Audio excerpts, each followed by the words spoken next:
Ladies and gentlemen, non-binary beings of the galaxy, welcome to another riveting debate brought to you by yours truly, Q.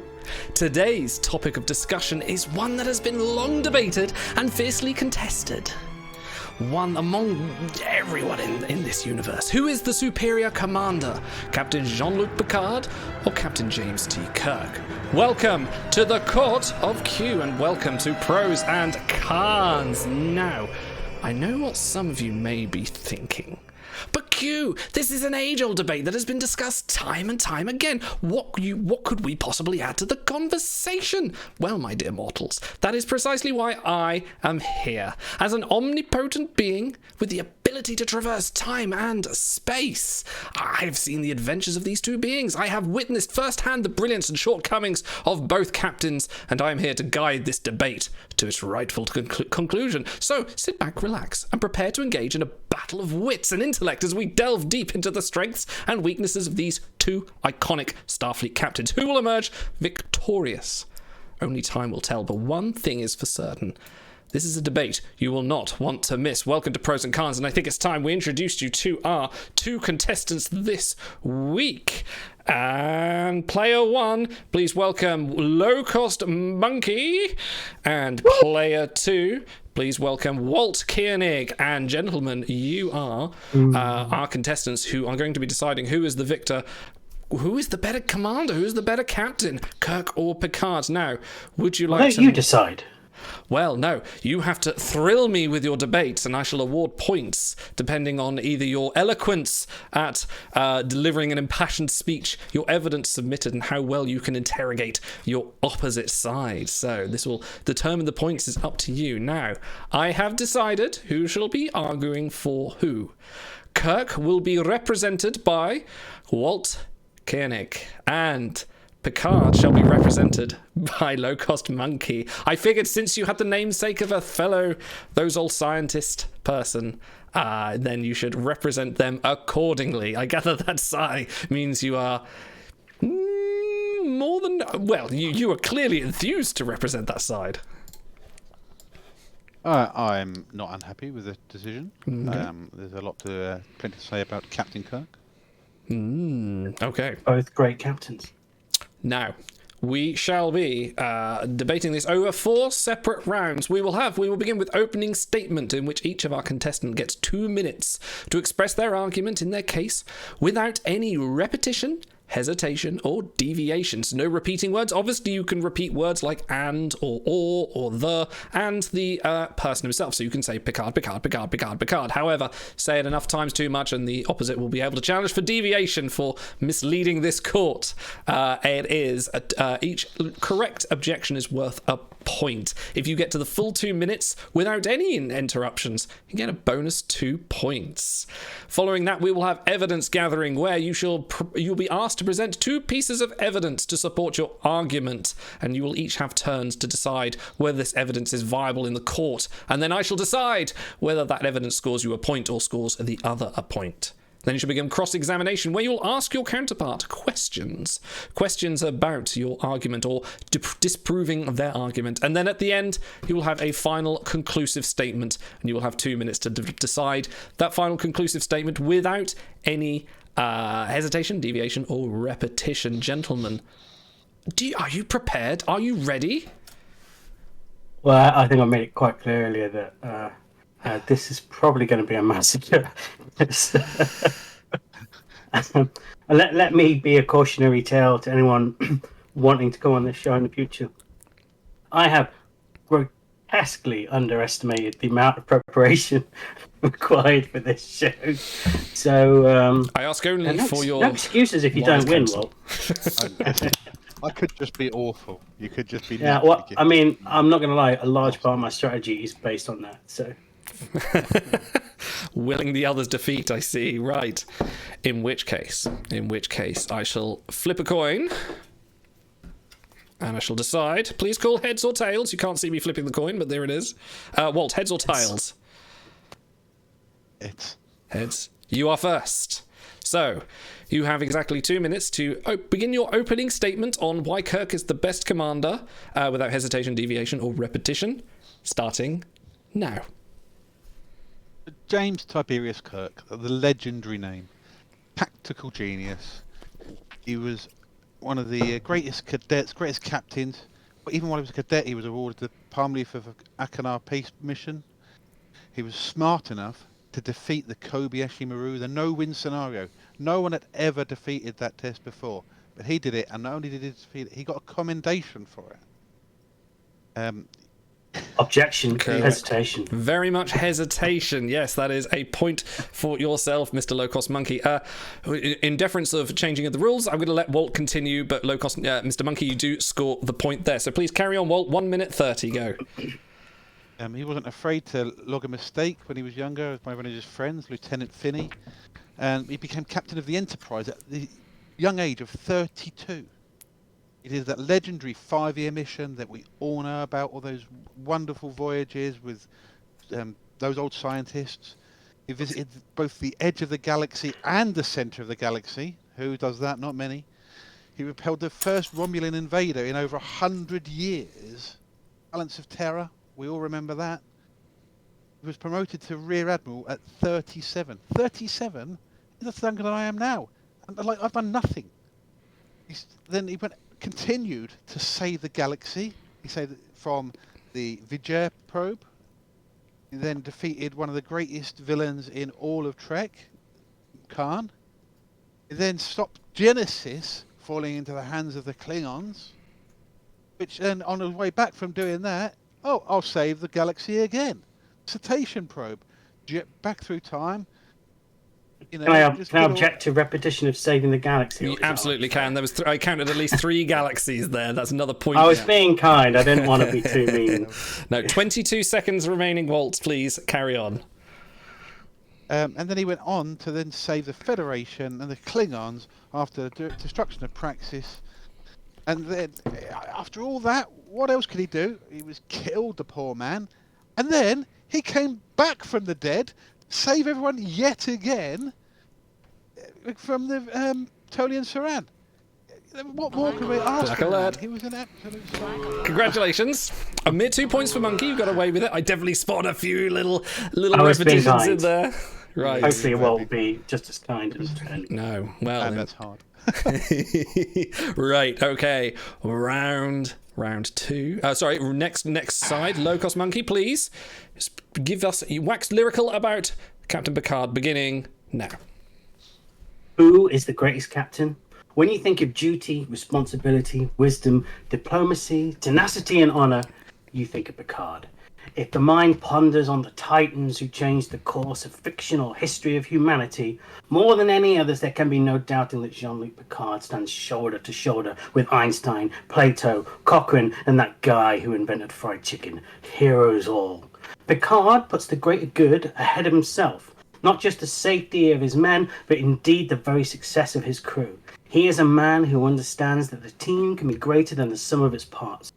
A great leader inspires those around them to greatness and within themselves. They become inspired to do better, not just for the moment, but rather to continuously improve and grow, becoming better people simply by being in Picard's orbit. Kirk, while singularly great, does none of this. He is the star of the show, the singular hero who saves the day. A maverick, a great one, to be sure, but that's not being captain. That's not leadership. Picard, on the other hand, is the most quintessential leader of the greatest kind. And yes, I accept that that is a triple tautology, but damn it, the man deserves it. He seeks options from his officers, counsel and wisdom from those most qualified to provide it. His decisions are realized not by emotion, but by thought, empathy and compassion. A true leader in the most iconic of sense. He is dutiful and responsible.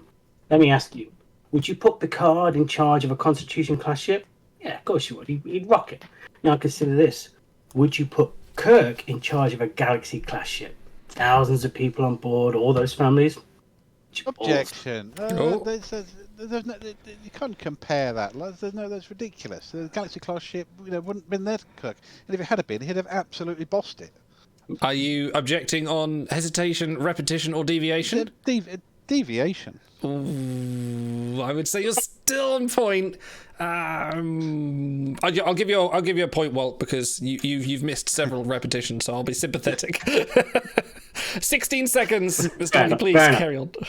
The Picard maneuver, a moment of tactical brilliance that became required learning for all cadets. The Kirk equivalent is cheating at the Kobayashi Maru. Captain Picard Day is celebrated not just by the children of the Enterprise, but by people around the world to this very day. Captain Kirk Day is just what you call an paternity test. Objection, hesitation. Alright, it was not a really good joke. I will give the point for the very slight hesitation there, just to bring you up onto equal measures, because you got it in just before the black alert chimed. So point for there, but congratulations, a very eloquent speech from yourself, definitely. And you were worried how belittling of yourself you were. Now, points I can talk the talk, but walking the walk. When we get to the evidence part. Points are 2 aside. So, at ends opening statements, we're going to go to evidence gathering, where both of you are required to submit 2 pieces of evidence. We will take it in turns, and we will begin with you, Low Cost Monkey. Please present your first piece of evidence to be debated. I mean, when I thought evidence, what are you talking about? It's Picard, right? But I'd say my argument for Picard being the better captain is predicated on 2 key tenets: his considered and inspiring leadership, and his impact on the humanity's history in the Star Trek universe. So, blah, blah, blah, he defeated the Borg, saved Earth from Shinzon, time paradox, blah, blah, all that kind of stuff. Any fool can save the galaxy, right? It's easy. Name one series of Star Trek where the galaxy doesn't get saved, right? Action may save the day, but profound philosophical thinking and reasoning changes the course of culture. So what I'm looking for here is deep, profound impact on the direction of the Federation. If anything, saving itself from itself. Well, there's a few examples. The Measure of a Man is a good one. But the one I'm going to focus on, the evidence I'm going to present, is what I personally think is one of the finest episodes, not just of Star Trek, but TV as a medium as itself. The Drumhead.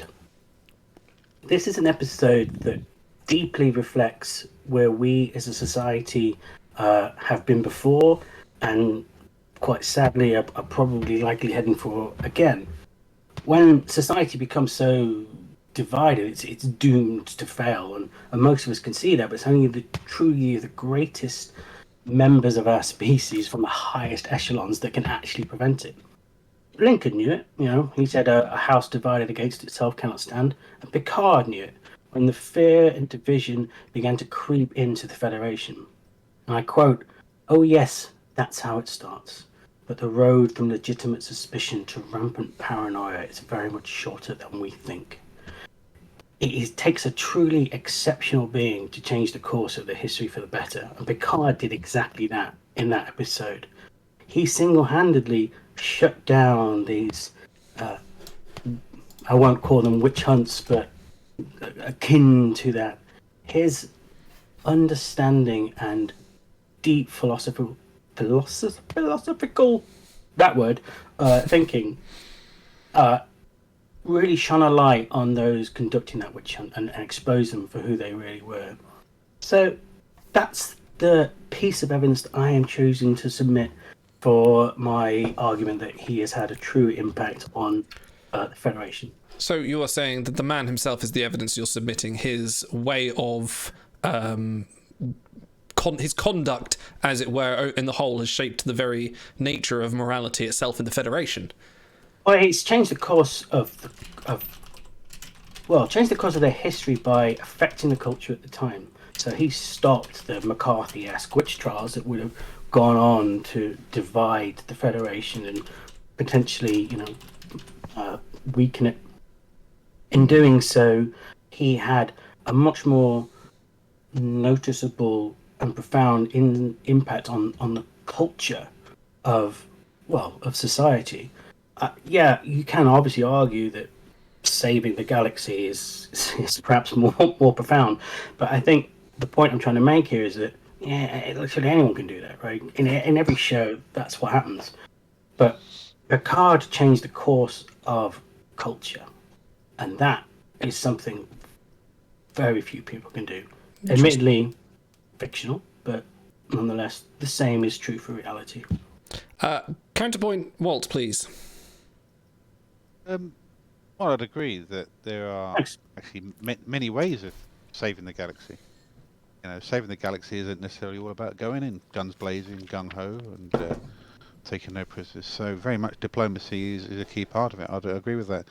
But what you've used there is a terrible argument. The drumhead, that is just another example of a badmiral trying to flex their power and get the things that they want, clinging onto their vestiges of their past. All Picard did was just held a line. Now he was in the right, but any one of us would have been in the right there, surely. It's more than that, though. In that episode, you see what starts out as potential sabotage. This is suspicion. You see members of his own crew, particularly Worf, start to sympathize and. Worf was tainted by the word Romulan. As soon as someone said the word Romulan, Worf was all over it like a rash. He was like, "Oh yeah, they must be guilty because I hate the Romulans." The point I'm making, easily led. But the point I'm making is that it happens. It's a insidious sort of cancerific activity that happens. Sadly, in reality, we saw a great example. I mean, that episode was a thinly veiled allegory of the McCarthyism of the USA in the 60s. But the reality is, it sadly occurs to this day, and is even starting to occur again in the USA, and it certainly occurs in many other countries. It takes truly exceptional beings, for want of another word, to stop that from happening. And that's what Picard did in that episode. I would say you need to shape your argument a little bit, because you're quoting the drumhead as saying he shapes the entire Federation with it, but was he not merely standing for the tenets of the Federation itself which were being broken? Was that not something any Starfleet captain could have done? They were being corrupted. And corrupted you had one person there that was leading the witch, the McCarthy-esque character, but McCarthy was backed by an army of zealots, just as the lady would have been, and she had the admiral with her who was backing her, and then Picard exposed her for the witch hunting crazy person that she was. And you see, that this admiral sort of realized that he himself has been taken in by her, and he stands up, doesn't say anything, and just leaves. Okay. If only that had happened in other times. Any more counterpoints, Walt? I have nothing further to say on this matter. Okay, I will give you the point for Picard's morality, showing his superiority over Kirk. He showed his he held the line against the corruption from within. So I'll give you a point for that. There you are. Walt, please submit your first piece of evidence.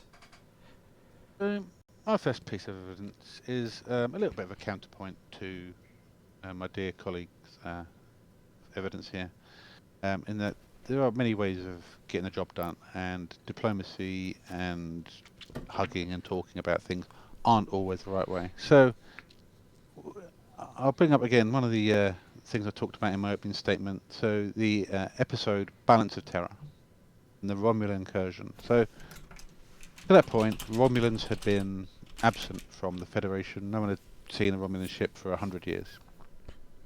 No one had ever seen a Romulan to that point. His tactical genius in shadowing that Romulan bird of prey, and his nous in being able to defeat the Romulan commander, was an absolute essay in how to win a one-on-one ship battle with an opponent who pretty much had some good advantages. They had a cloak, they had a very powerful weapon, and that was, as we've seen from Strange New Worlds, if he'd taken a diplomatic bent to it, as Captain Pike tried to do in an alternate reality, that would lead to war. So at that point, the wrong thing to do would have been to put out a hand of friendship, because that was seen as a sign of weakness by the Romulans. Kirk incisively knew that, and knew the best thing to do was strike, not straight away necessarily, strike when the moment was right, and use his skills and his wits as a captain to defeat the Romulan bird of prey. Okay, so you're using a And if we look then at what that alternate reality that could have happened, even then we saw a Kirk showing his tactical wisdom. He wasn't so bullish to try and force his way through Pike. He understood that Pike was the senior man. But then when it came to it, he used again a great bit of tactical wit. He went and created a false fleet, basically. He got a load of ships from nowhere to show like a Federation fleet that they didn't have. It was literally the only thing that they could do to get out of there in one piece. Even then, let's say, because of the diplomatic choices that have been made, that led to millions dying. So, no, Kirk made the. So your piece of evidence is the tactical genius of Kirk in the scenario with the Romulans, with evidence from Pike's own attempt in the alternate reality to do it, and showing actually that Kirk was more the more tactical genius in that evidence. So his efforts to be a fluent starship commander. Any retort from that, Mr. Bunky?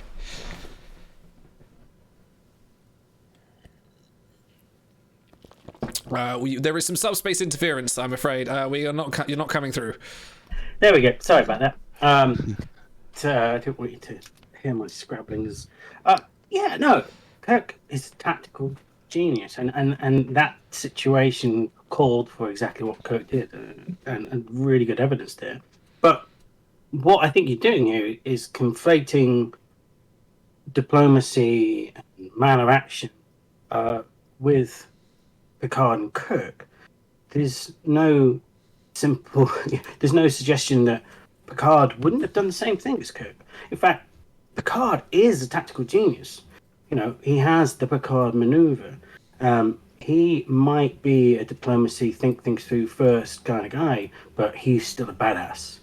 And if you disagree with that, you may test that assumption at your convenience. Very nice. And any further counterpoint other than, Picard would have? Would you like to address anything on Kirk's own prowess to maybe say? Well, I don't want to take it away from Kirk, because it was a brilliant bit of prowess. But what we're trying to debate here is who's the better captain, Kirk or Picard. And yeah, that's a great example of something great that Kirk did. But Picard has the same tools in his arsenal. He can do that too. But Picard operates. He has a wider operating window than Kirk. I am going to give the point to Walt here to show a clear, concise argument, because I unless we know how Picard would have dealt with it, which we're essentially a supposition at this point. Okay, Monkey, please, your next piece of evidence. All right, so my next piece of evidence is around inspiring leadership.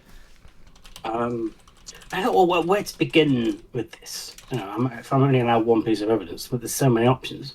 The growth of Wesley Crusher, Riker rejecting command after command to continue to learn from Picard, Rolau and Ensign, the incredible speech he gave to Tasha Yar and co. in All Good Things. But finally, I realised what the best piece of evidence is.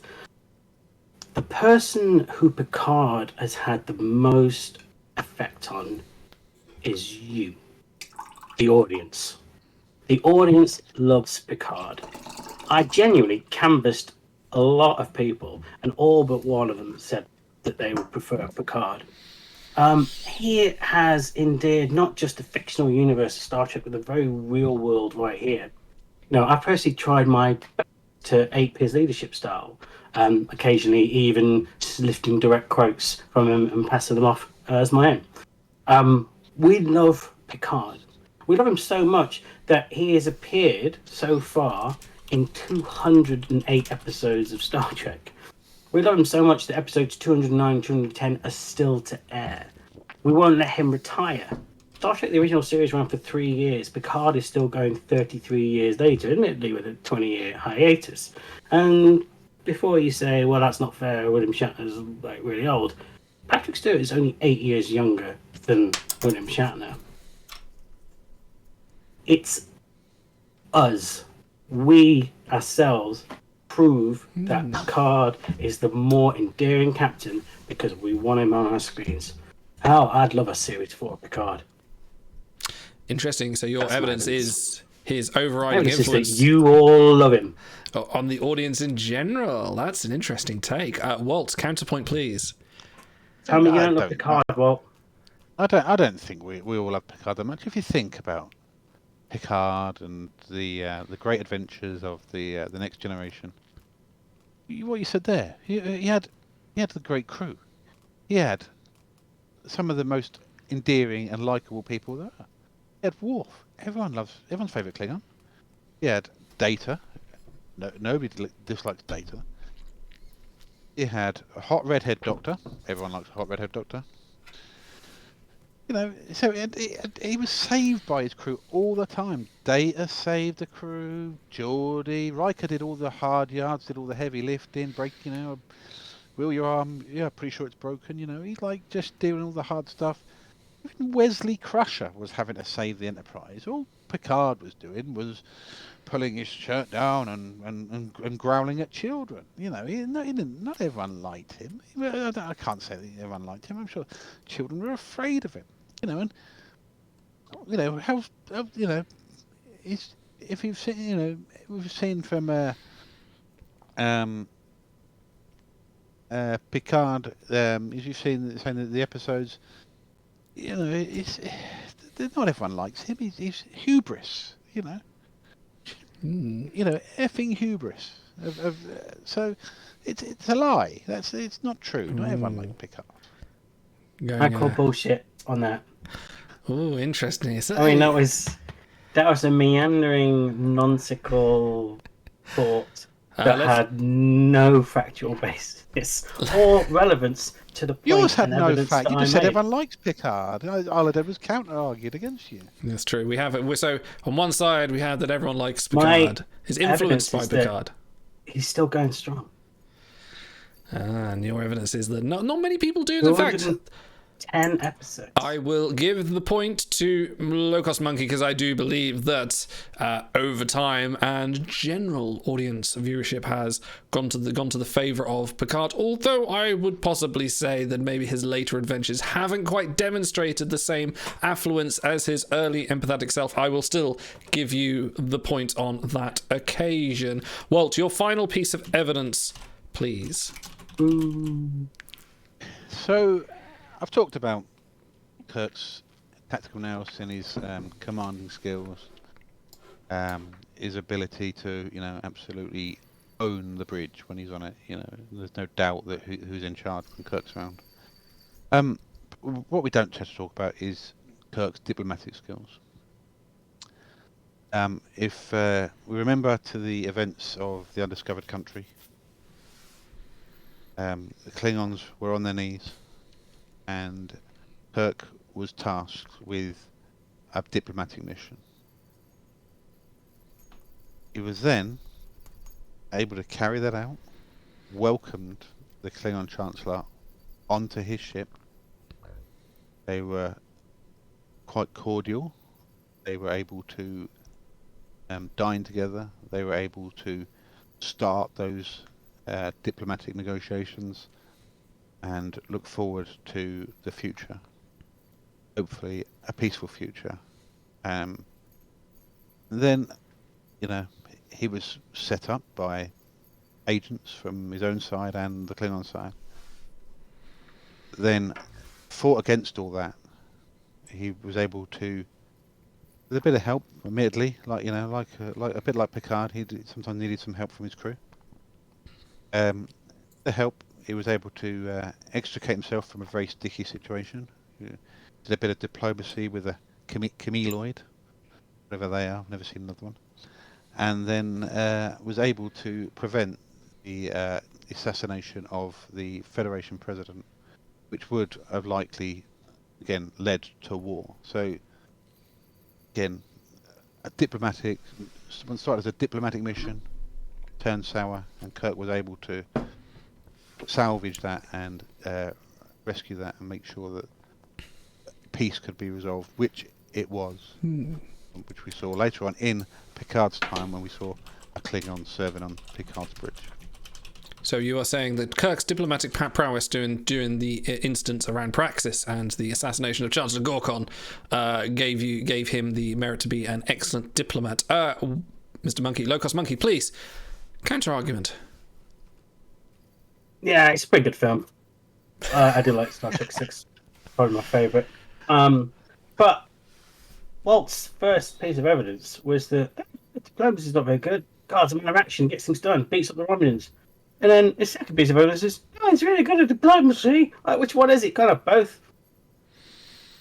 It's all about knowing one when point to for use this. it. It's only about when to use it. And that my two pieces of evidence, Kirk showing when to use the hammer and when to use the silk gloves. It's a latex glove, isn't it, though, these days? I would. Different kind of diplomacy. That's the lower decks version, I believe. Any further counter argument?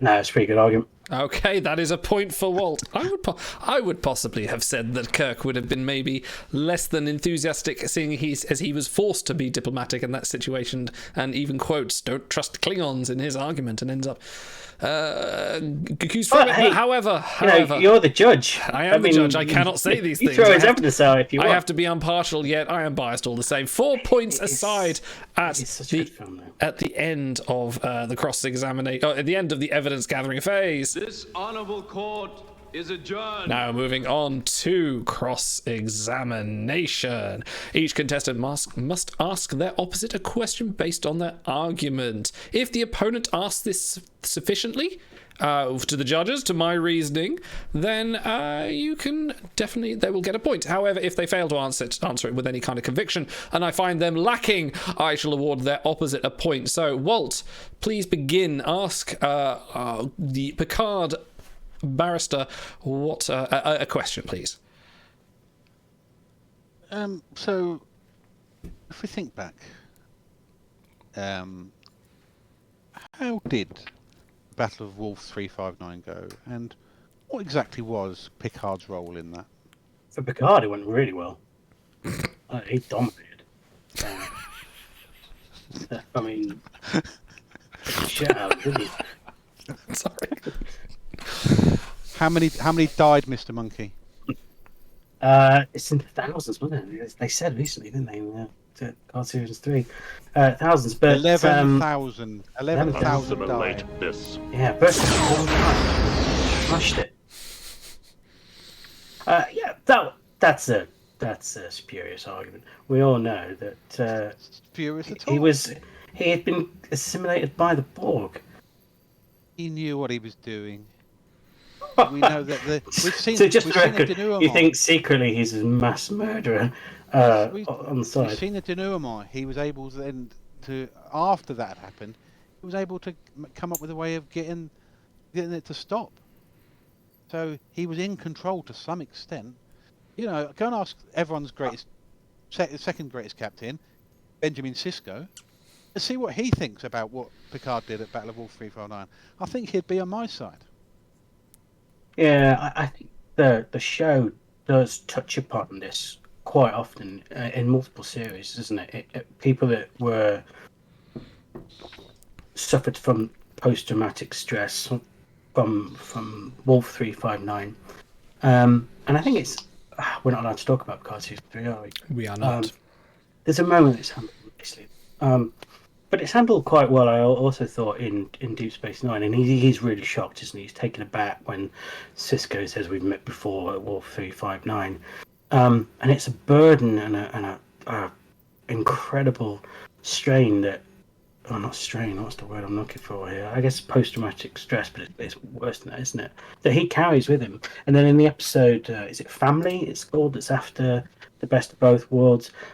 That is a profound episode of Star Trek that you wouldn't ever get something like that in TNG. You'd never get Kirk in that. That is such a profound, deep story for Picard as a character that he goes through this horrific ordeal. That is so dehumanizing and so invasive, and that journey that he goes towards recovery, and he never fully recovers from it. Obviously, you can't recover from something like that. Not that it happens in the real world, but that level of brutality isn't something that you could simply wash away and go, I'm all right now. Like Kirk would. If it was the original series, he just wouldn't work with it. So the episode Family, where he breaks down and he comes to terms with what he's done, and then also Sisko sort of slowly realizing that it isn't Picard that was the demon. Picard is the face of Sisko's demons, but it wasn't Picard that was the real demon. The loss of his wife, the loss of all his fleet mates and shipmates. That wasn't Picard. That was the Borg, and that was something that he had to come to terms with, and he does at the end of that episode. I will say that is a point for Mr. Monkey on that occasion. That is a well-defended argument. Please, your counter-argument... your cross-examination of Walt's argument. Lack of strategic planning. That's something that I think you can often put on Kirk.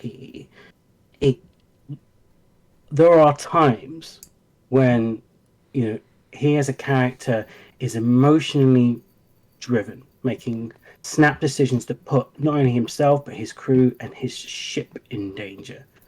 He has risked the lives of those needlessly, and he is often not thought more than 2 steps ahead of, well, not more than 2 centimeters probably in front of his own nose. Episodes, or rather films, Wrath of Khan is a good example of that. What do you, how do you counter that? He's made some reckless decisions that has put his crew and his friends at risk. His need for revenge against Gary, whatever his name was, not Khan in Star Trek. Yes, Gary, whatever his name was. I remember him well. Yeah, what was his name? Mitchell. Harry Mitchell.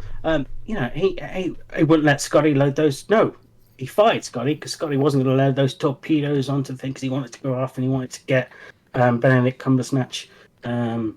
I should add a clarification to this. We are dealing with Prime Universe Captain Kirk, not Kelvin Universe Captain Kirk. Well, I mean, Gary 7 is Gary Mitchell, so another good example. But we'll go with that one.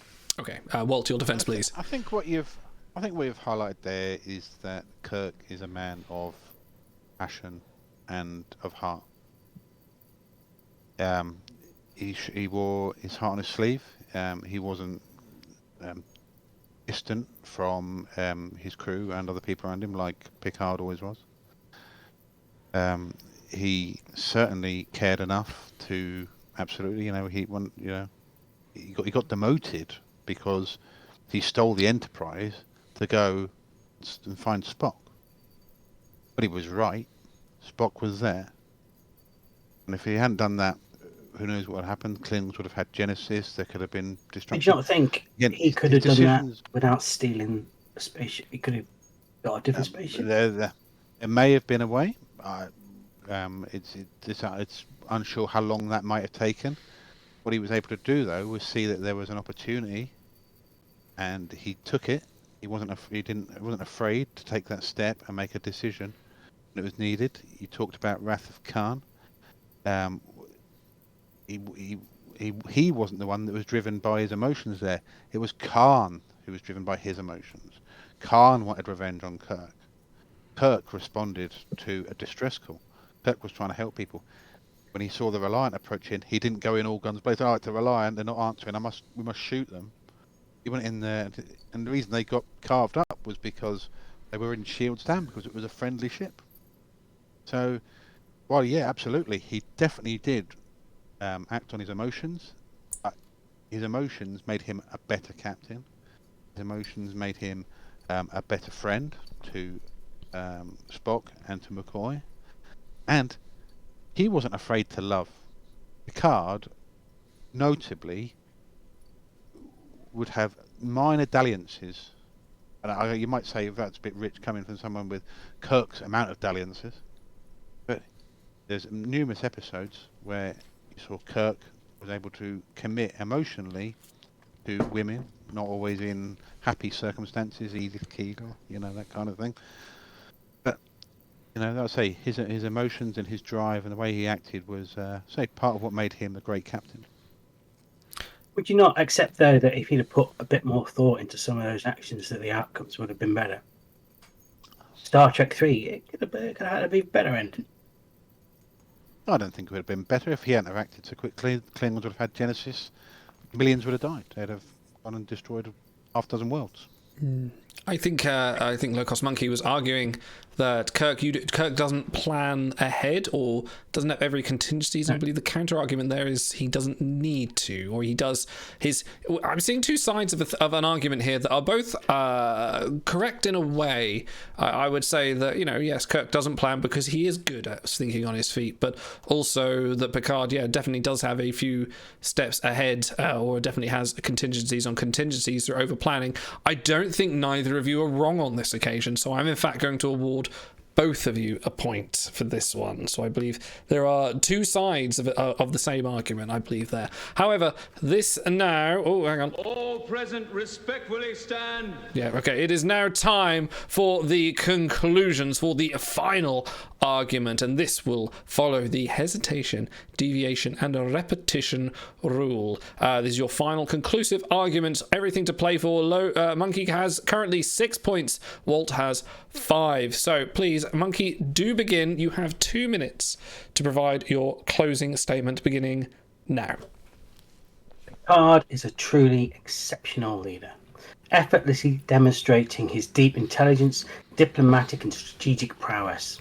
He is calm and composed while those around him are losing their heads. He can communicate with such deftness that even Shakespeare himself would be awed. He can inspire and motivate those around him in such a profound way that it creates I think there are 2 around him. There was definitely 2 around him, absolutely there. So that is a point for you. Walt, please carry on, Mr. Monkey.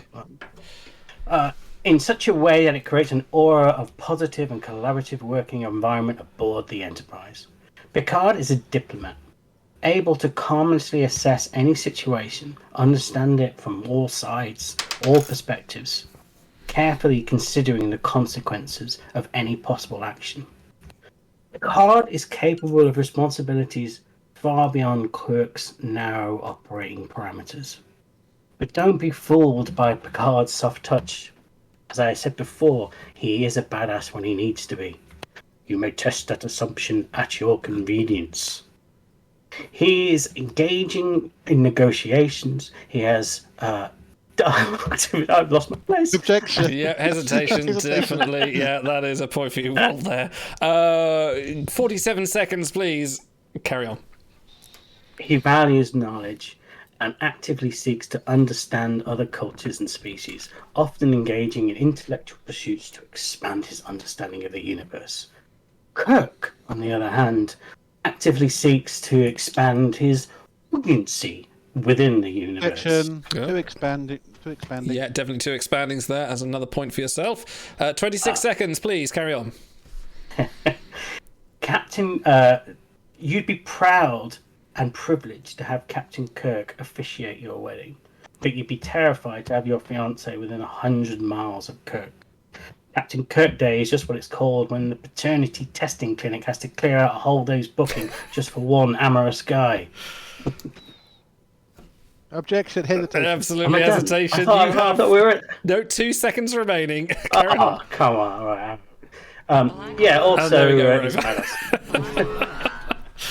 I'll give you a point for finishing. I thought I was at 2 minutes. It's 2 minutes. So I have a countdown. I have a clock. Okay, so Walt, please, you now have 2 minutes on the clock, beginning now. So James Tiberius Kirk, as we've said before, is one of the most honoured starship captains of all time. His honours and awards include the Palmer. Oh, that's a ruthless hesitation. That was an I will allow a brief I think you're going to have a definite pause to count as a hesitation. I'll give Walt a point for that incorrect hesitation. So carry on, please. The awards include the Palm Leaf of Axanar Peace Mission, the Granca Order of Tactics, the Pre-Antares Ribbon of Commendation, the Starfleet Medal of Honor, the Silver Palm Cluster, Starfleet Citation for Conspicuous Gallantry, and the Carasot Order of Heroism. He's from Iowa. Some of the greatest people in the world are from that state. John Wayne, Glenn Miller, Elijah Wood. Hesitation, Picard's deviation. Oh, This is a rambling, time-filling. I'm going to give nonsense. you deviation for that. Yes, definitely straying from the topic at hand. 1 minute 24, please, Walt, and begin. Picard is a shadow of Kirk. Kirk was the alpha, the model for every captain that came after. Hesitation. Yeah, there's definitely a hesitation there. 1 minute and 12 Hey, you seconds. started this, Walt. Gloves are off now. No, that's right. 1 minute 12 seconds. Please continue. Picard himself failed to get into Starfleet Academy at the first try.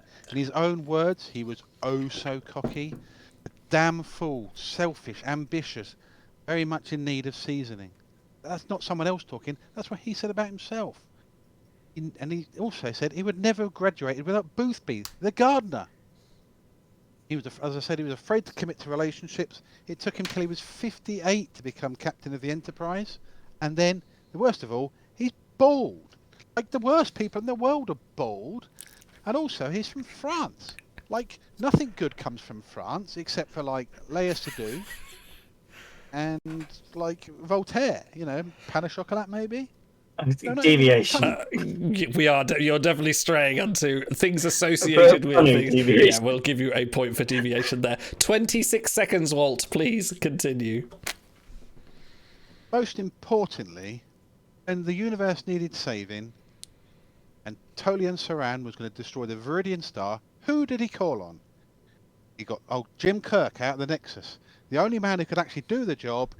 He was dead. He was happy. Oh no, I'll get him back to life, and he'll save the day.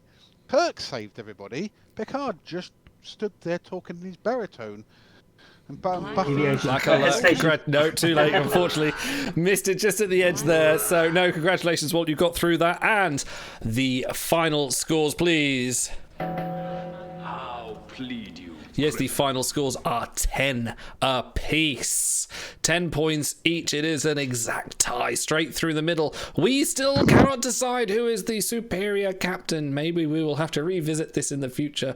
Kirk versus Picard, the ultimate debate. Well, jury, unfortunately, is still out on this occasion. But I do have to commend my fine guests for doing their absolutely fantastic work. So congratulations all round to the both of you for presenting such amazing arguments. Oh, it wasn't that bad. Wasn't that bad. Come on, come on. To your feet, criminals! Okay, yes, so thank you very much for joining. We'll be back with another episode of Pros and Cons some point in the near future, but for now, ponder this. Who do you really believe is your favourite captain? Not just your favourite, but the best in the crisis. The next time you're set upon a dilemma, think to yourself, would you rather think, what would Picard do, or what would Kirk do? And I'll leave you with that, and we'll be back soon. What, we going to commercial? No, we could just go straight back in. Hello, everyone. Okay, so let me just turn my background back on a second. While the mariachi plays the song. There we go. So, right. Aside from the semantics of you having to pick a side, guys, well done. That was excellently fought. Oh, it's really enjoyable. Well done, Walt. Gonna ask you. And I say, I think the result was brilliant. I think that's the right result. We had a split tie all the way down. Personal choices. Who is your preferred captain, Kirk or Picard? Just on a personal level, not who you think is better, but just who do you gravitate towards? That's you, Walt. It's probably, again, I don't know if it's just a generational thing, but Kirk was before all of our time, really. You know, we saw him in the movies, but I think it's, gravitate towards him, and he's sort of... Oh, you're breaking up a bit there. Oh, you've gone quiet. Oh, hello. Cranky I'm says already still- hesitation. Sorry, I heard myself. Ah, Can you hear me now? I can hear you Yeah. fine. Yeah, it's much better. Sorry, I heard myself, and I went all funny. I could hear myself. It was bad. Yeah, no. So yeah, Picard probably I'd gravitate towards more. I mean, getting ready for this, I could see the merits of Kirk, but very much different captains. You know, Kirk was very much. It was all the Kirk show. You know, the ego, the swagger that was all there, wasn't it? You know. I had a few arguments prepared against Kirk, but and again, much along the same lines as probably what you went with, Monkey. So It felt sacrilegious almost having this debate. So I think one of us might get death threats or something. But it's sacred ground. Very much But is. when my story is very similar to Walt actually. You know, when doing my prep, which I did ages ago, not today. Certainly not 4 hours before the stream. Not WhatsApping both of these guys again. How set are we? This is random. Who gets what? Who would you rather have had? Like who? Either. Well, no, it's interesting because I started with Picard because that is my favourite. Similar reasons to Walt, but also because most of what I said there is absolutely what I believe. Well, all of it, I believe. He is a tremendous leader, and he's a leader of the type that probably doesn't really exist in reality anymore. He's the Jed Bartlett, the fictional, leader and president that, really can't exist in reality. But when I started to put the Captain Kirk dossier together, it really did make me realise, actually, you know what? There would be no Star Trek without Captain Kirk. Captain Kirk is Star Trek. Kirk may have started Star Trek. I do believe that Captain Picard redefined it and has defined what Star Trek is today. You see his influence in Cisco and in Janeway. Obviously, you see Kirk there too. One of my big arguments was that Captain Kirk is far more ingrained in the zeitgeist in modern culture than Picard ever will be.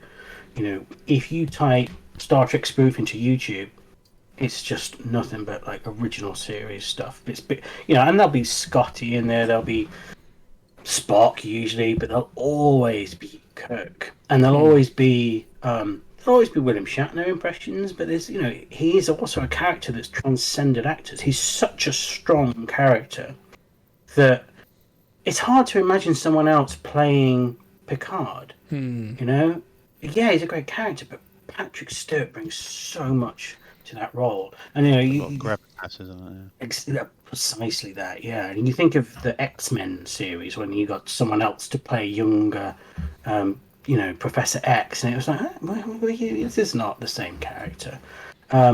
Whereas Kirk is such a strong character that he transcends the actors. So you've got 3 guys, playing him now. Chris Pine's version of Kirk doesn't ape William Shatner's performance. He isn't trying to recreate Bill Shatner. He's recreating Captain Kirk, and I don't know the other guy's name, but Paul Wesley. Same goes for him too. Yeah, I'm yet to be sold on Paul Wesley. I'm hoping we'll see more of him in Strange New Worlds, like in the second season when we see more of him. Like I'm kind of waiting to see that moment because with Chris Pine, there was a moment at the end of 09 when he kind of gone, I can see where you're going with Kirk. He sits on the bridge and goes, bones, and has a little bit of a Shatner apism, but he also carries that on through like the other Kelvinverse films to the point where I say, yeah, he's a Kirk. Like that, I'm happy to say Chris Pine's version of Kirk. Maybe someone will do that with Picard. Maybe there will be a Kelvinverse Next Generation, but I can't. It wouldn't happen. It was hard. It'd be hard. But then most people said that about Kirk as well, so who knows? Yeah. Well, yeah, that is true. But with Kirk as well, you've got the dynamic. Sorry, well, I will let you talk in a second, I promise.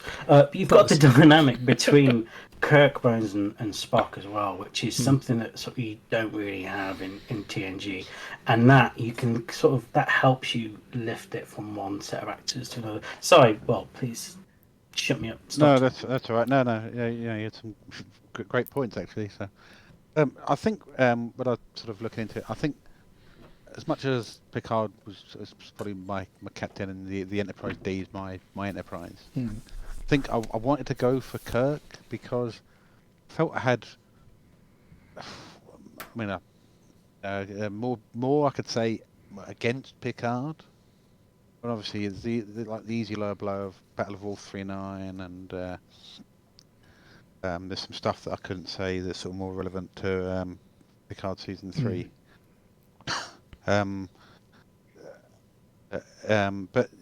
you know, I think it was difficult to look at them as captains without looking at them as actors, and without looking at them as the era in which they were made. You know, we some of the stuff that Kirk did, it just wouldn't happen now. That as you said, that character doesn't get portrayed anymore. If we look back to how women were treated in the original series, you know that it doesn't. I mean, they didn't. I wouldn't say they got a great run in Next Generation, but they certainly got a lot more. They weren't just sidelined or only there as Kirk's, the captain's latest love interest. So that was one of the things I found as a challenging thing to say. Well, actually, what's the argument for them as a captain or against them as a captain? Yeah. Without sort of being defined by the era in which they. And that was it. I came across the same sort of conclusion where I've made jokes about his promiscuousness, Kirk, but I didn't want to go too far because it's the era of, sadly, human history rather than the character. I know he's the character. I absolutely would have gone there as well. I'd have been going full either womanizer. Well, and he was, and that is a bad character trait, even in the 50s and 60s. But humanity's not as enlightened as it was today, and having the hope that in 20 years' time we'll be considerably more enlightened than we are today. Yeah, I have to say, my own preference, I grew up on Picard, that was, TNG was my, youth watching with my dad and things like that, I've said before, that's just what I grew up with as a child of the 90s, that's how it was, and, it's taken me watching TOS, from scratch to start to finish, and, going into I was more familiar with the movies than the original series, but I realised, actually, I've grown a new appreciation for Kirk, as less of more as a caricature, because everyone knows, my God, Bones, what have I done? And the very kind of stilted talking and the very brash commander. But I think the one thing I really like about Strange New Worlds, and I think you brought it up, Walt, was that his ability to just sort of act on the fly and be that impulsive commander that works. He can assess the situation and go, I know what needs to be done now. He's very impulsive, and but he is also. If there was a Master and Commander series, the Sail sort of films, if there was William Shatner in that in back in the 60s, that would have fit his character totally to a T. He is Master and Commander of the ship. He's a gullet for regulations, and definitely one for binding the law, not the law of the Federation and morality, but more service of a starship and what it is to be human. That really got through to me watching TOS and saying, actually, no, Kirk is a lot deeper a character than I realised, and more than the caricature. He becomes the caricature more in media than he does in the show. And there are definitely points where you can kind of go, especially season 3 of TOS, where they kind of go oh yeah, here's his woman of the week, and here's where he's just going to sort of prance around, and Shatner's ego starts growing out of the character as well. Yeah. But again, nature of the era and the writing and everything is. Picard get all those great episodes, Drumhead. No doubt. Episodes I'd looked at as a bit of evidence as well, Monkey. So, So I've watched it, so I kind of And you pulled it trying to work out apart. a counterpoint. Well, I had to. You go had for to, it. yeah. And like measure of a man. You know, a great That's again, another a great great one. bit of Yeah. Give me 1 second. I need some Um, tequila. That's okay. Darmok. You know, Yeah. Darmok. We see him there. So in a bit of both diplomacy and a little bit of action. And as much as the sort of teenage me loved all like the episodes with the like the unification and all the Klingon stuff. Oh, you and wanted the Civil epic War stuff, and all yeah. that You kind wanted of the thing. ship battles and the. You know, I the- loved the- as a yeah. teenager. Like I was like drinking that. You know, and every time we like, oh, it's a Troy episode. You'd be like, I just won't watch this tonight. I'll watch something else. But certainly, you know, as you get a little bit older and a little bit wiser, you know, you appreciate the stuff where you see the diplomacy and the talk that Picard got, and let's say the writing at the time, Kirk would never have got an episode like that. You know, to have a. I think there's sort of a couple of episodes of the original series where there's a bit of less action and more talk, but they're very few and far between. And Let me ask you: wouldn't you love to see a redo of not a redo, but another opportunity for Kirk and Picard to share a scene or to share more than a scene, and maybe even it not be not anymore. It not be some we're going on an adventure, but maybe some. You kind of want the cabin scene from Generations to have lasted a couple of hours. To be like a real character portrait of the two commanders. Yeah, I see what you're going with that. Yeah, A definitely reflection. That was the time that we needed it, and that's the time that we got it. I think it's a crime they killed Kirk off in Generations. I think transporting him to the 24th century and then having him interact with that cast, or without killing him and just having him as an option, to be there. But that would have been a fun show, though. Kirk out of time, in much the same way as you got the opposite of Back to the Future, where Kirk's going to go around trying to womanize and just get his face slapped. Like, what are you playing at? I'd have loved to have seen that inverse Back to the Future with Captain Kirk in the 24th century. interesting, yeah. Writes itself. It is a shame. I mean, maybe we'll see that with Pike. I mean, there is options for Pike to be in this situation, but with Pike, it's not quite the same. Like, Pike is almost a hybrid of the two characters. He's diplomatic and respectful in the way Picard is, but he's also suave and drawn to action the same way Kirk is. He's kind of the ultimate hybrid between the two characters in a way. But he's another one, though, that I think the actor himself has brought more to that role than.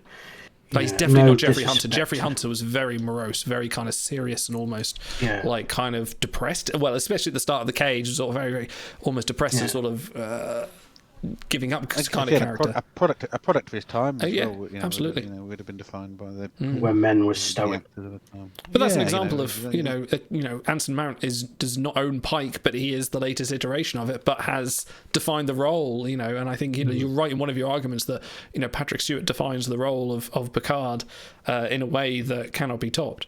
Like. Who was up for Picard other than Patrick Stewart? I don't know actually. I've read this anywhere. Let me Google it quickly. Can't see. Anybody know this? I'm gonna see. I know, like Wesley Snipes was up for LaForge, and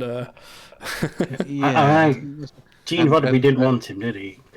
No, because he was an old guy. And Curtis and Denise Crosby were up for the each others. Let me have a look.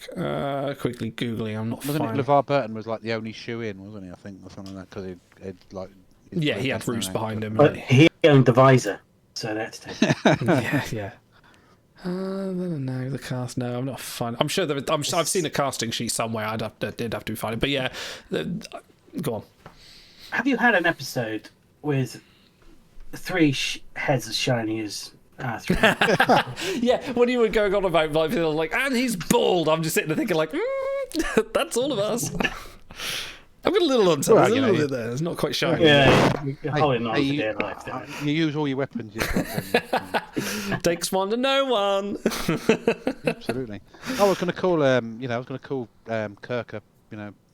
Say he needed glasses, and that's a terrible thing. Well, yeah, he's allergic to Retin X5. For everything. Yeah. So me too. Yeah, that's my excuse. All right, guys. Well, it's been absolutely fun to have you both on. This has been a great show. No, I definitely want to get you both on again at some point and do this some point soon. So watch out next. We'll do a rematch on a different subject as well, and maybe I'll swap some sides over and we'll see what happens. But no, thank you. Let's do it live from the pub. Oh, that's a good idea. Yeah, we'll meet up. I'll bring my laptop and we'll do a live debate. The last time I saw you I'll two sit there in my person, Q costume in the middle of the pub. You can talk about black pudding again. Yeah, if anyone hasn't seen that, go to YouTube and look up the timeline. Oh no, Trek Talk in London or whatever it was. But yeah, no, we'll have to do that definitely. But I think hopefully we'll get together in August in the Trek convention in Nottingham, not Nottingham. If I can convince my daughter that for a birthday treat for her, we'll go down to a Star Trek convention. In Birmingham. She'd love it. She might be the thing. She says, "Dad, that was the best present ever." Yeah, she's like, "I think it's time I got a new dad." Yes. Where's Anson Mount? Can he be my dad now? I would stand in the way of that. Yeah. Okay. Cheers, guys. Thank you for coming. For everyone, check the links below. Check our website, which is trekti.me, Trek Time, basically in link format. You can see all the links to our Twitch, to our Discord, to our YouTube. Go and check all that out, and we will see you again very soon, because it's going to be our charity show very soon, next Sunday, in fact, on the April the 23rd. Huge amount of work going on. We've just had our interview. Me and Stars interviewed Bonnie Gordon and Aaron Waltke for it, and that was exciting. And I've spent pretty much the last 3 days cutting it down because we've only got an hour segment for it, and we went on chatting for two hours. So that's been a lot of fun. But we'll have the unedited version of that up on YouTube as well. But no, I think it's only right to say, Kate Columbo, take us out. Bye. It'll be one more case to tell her about, won't it, Chief Inspector?